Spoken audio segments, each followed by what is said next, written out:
A educação é um conjunto de processos utilizados pela sociedade para educar gerações presentes e futuras ao longo dos anos. Ela passa por diversas mudanças na dinâmica da sociedade, moldando e mudando o homem, o sujeito desta sociedade. Olá, tudo bem? Seja bem-vindo ao canal Aprender Ensinando. Eu sou Esivaldo Dalino, conectando você ao conhecimento. Nesta videoaula você vai aprender a história da educação. A educação está presente em todas as sociedades.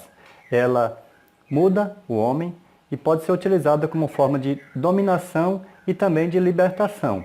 Não existem dúvidas de que é necessário educação para que a sociedade se desenvolva, tenha cidadão crítico, tenha cidadão reflexivo, que seja desenvolvido os processos de transformação dessa sociedade, os processos científicos, os processos tecnológicos, os processos dinâmicos, os processos sociais, econômicos, políticos, enfim. É preciso educação para que haja essa mudança, essa transformação na sociedade. A evolução da educação está ligada à evolução da sociedade. Isso é uma verdade que nós não podemos negar. Segundo Gadotti, a prática da educação é anterior ao pensamento pedagógico, que surge com a reflexão sobre a prática pela necessidade de sistematizar a educação e organizar a função de determinados objetivos. E para entendermos a história da educação, é preciso que nós voltemos à educação durante o período colonial, de 1500 a 1822. Naquela época, o Brasil era marcado pela dependência de outras culturas, de outros povos, de outro país. Naquela época, o Brasil era marcado pela dependência, pela exploração, pela violência, pelo desrespeito e as diferenças culturais e o privilégio de alguns em detrimento da grande maioria da população que era escravizada, que não tinha direitos civis nem políticos, direitos algum, só tinha o direito de trabalhar e não reclamar. Com a chegada dos europeus no Brasil, houve um choque cultural em que o índio e o negro foram rebaixados e escravizados, enquanto que os brancos foram enaltecidos. Os brancos tinham toda a prioridade, todo o direito de ir e vir, já o índio e o negro não. Eles tinham obrigação de trabalhar sem reclamar para os brancos, para os portugueses.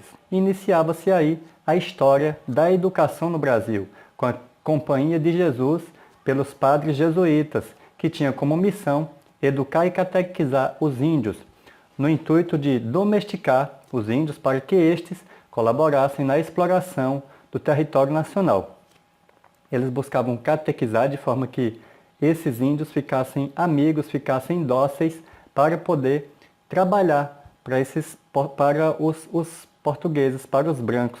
Então, a missão, além de trazer esses índios para a religião, no caso a católica, também tinha a missão de domesticá-los para poder fazer com o índio o que eles desejassem. E aí a educação jesuíta era totalmente acrítica, ela não aceitava crítica, isto é, ela não aceitava nenhuma crítica e não tinha vínculo com a realidade do povo colonizado, ou seja, do índio, do negro, e ela durou mais ou menos 2 séculos, ou seja, 200 anos, foi aos poucos se transformando em uma educação de elite, educação dos ricos e, em consequência, instrumento de ascensão social.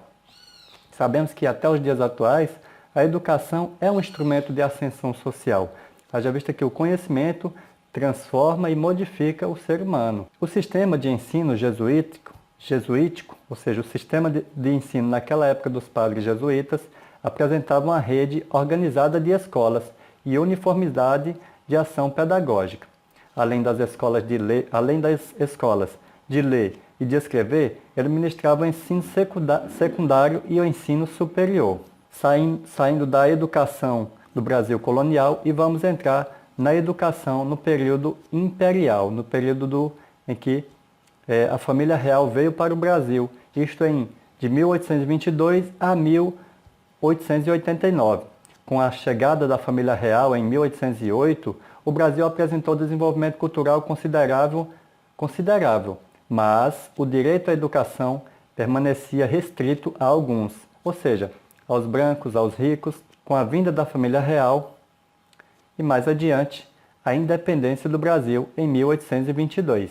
Fizeram com que o ensino superior tivesse preocupação exclusiva em detrimento de outros níveis de ensino, evidenciando o caráter da educação, ficando a classe pobre relegada em segundo plano, como acontece nos dias atuais, apesar de ter muita mudança, muita evolução, muito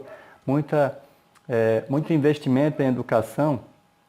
Sabemos que a classe dominante não quer que a classe dominada chegue no nível em que a classe dominante está, ou seja, o rico não quer que o pobre esteja no mesmo nível em que ele esteja. O rico quer ficar em cima e o pobre embaixo. E aí, quando o pobre fica de igual, há os conflitos, há as reclamações, há as brigas entre as classes na nossa sociedade atual. Enquanto a classe dominante, ou seja, os ricos, expandiam seu conhecimento, sua escolarização, sua escolaridade, suas informações, seus bens econômicos, ou seja, sua finança, e cada vez mais seus privilégios. E o pobre não. A classe dominada ficava sempre embaixo, em segundo plano, se desse certo, se não, ele ficava sempre à margem da educação, naquele período do Brasil colonial. O objetivo fundamental da educação no período imperial foi a formação de classes dirigentes. Ao invés de montar um sistema nacional de ensino, eles criaram algumas escolas superiores e regulamentaram outras. Como é que funcionava isso? Em 1823, foi instituído o método Lancaster, ou ensino mútuo, que era basicamente assim. Funcionava assim: treinava-se um aluno e este aluno era responsável em ensinar mais 10 alunos. Era como se fosse uma forma binária. Um aluno ensinava 10, outro aluno ensinava mais 10, outro aluno ensinava mais 10, e assim ia conseguindo ensinar a toda a sociedade daquela localidade em que necessitava de educação. Era uma forma mais simples de educar e mais viável.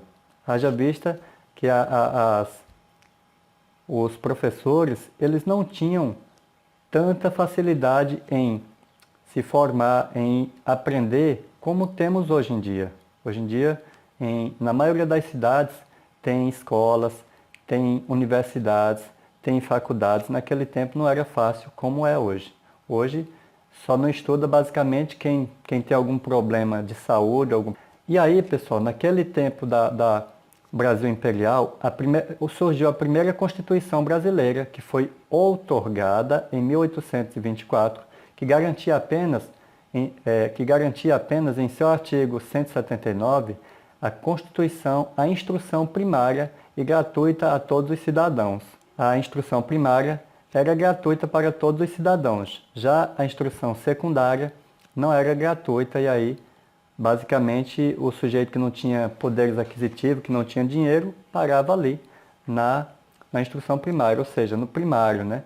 No ano de 1827, uma lei determinou a criação de escolas primárias, letras em todos os lugares e vilas, de escolas para meninas, nunca concretizadas anteriormente.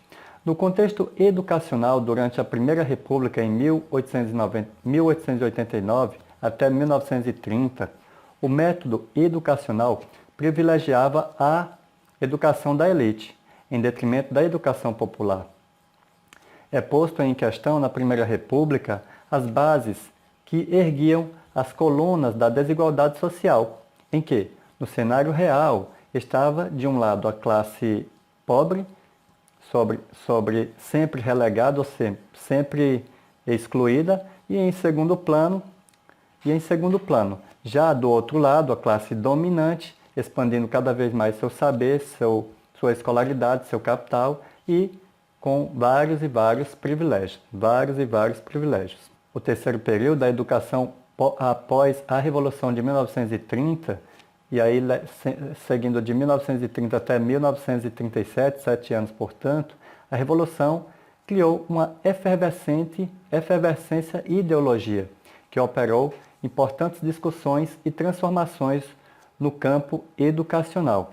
Parecia que o país tinha realmente acordado para a importância da educação e para a necessidade de garantir a todos os brasileiros o direito a estudar, o direito à escola. E aí foram criados nesse mesmo período o Ministério da Educação e a Secretaria de Educação dos Estados. Surgiram também vários projetos, discussões importantes que deram a origem à Constituição de 1934, que visava a organização do ensino brasileiro e incluía um capítulo exclusivo sobre a educação.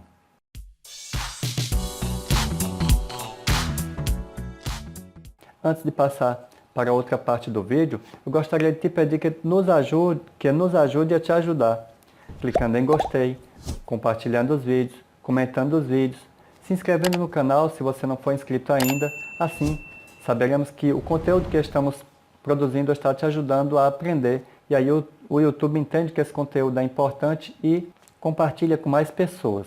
Diante da grande importância da educação, se tornou necessário estudar a história da educação em seus mais diversos contextos, pois ela proporciona o conhecimento passado da humanidade, criando assim novas perspectivas. E aí, pessoal, chegamos ao final de mais uma videoaula. Espero que você tenha entendido. Se ficou alguma dificuldade, se ficou alguma dúvida, deixa aqui nos comentários que eu vou buscar responder a sua dúvida. E lembre-se de ativar o sininho para ser notificado sempre que postamos vídeos. Normalmente nós postamos vídeos na terça-feira às 12 horas e 5 minutos e na sexta-feira às 12 horas e 10 minutos. Bons estudos, até o próximo vídeo. Tchau, tchau.